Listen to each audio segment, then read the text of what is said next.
gaskiya wallahi ba zan iya ba. Wannan wani irin rayuwa ne haba. Na me?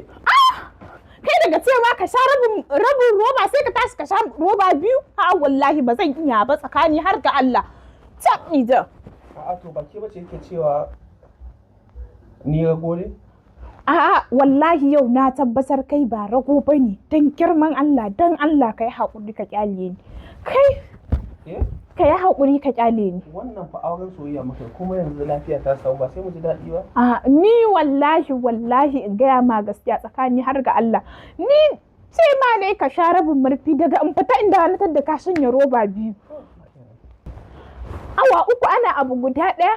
Ai wallahi ko Zariya ce ni yau ni kan mai tata ta ƙare. Na rantse da Allah mai tata ta ƙare. Dan Allah, dan Annabi ka dawo yanda kake da. Dan Allah, dan Annabi ka dawo yanda kake da wallahi zan haƙura in zauna da kai. Yanda nake da kuma? Na rantse da Allah zan haƙura in zauna da kai. Ke fa kike kan fatan lafiya kice mun zule kice mun talata kice mun. To ni yanzu idan ka koma yanda kake da sai na fi jin daɗi na rantse. Me wai sai ka ce wani yaƙi da wannan haba da Allah. Lallai. Ina yanzu dan Allah, dan Annabi ka soka akan gadon nan. Kaji dan Allah, dan Annabi ka soka.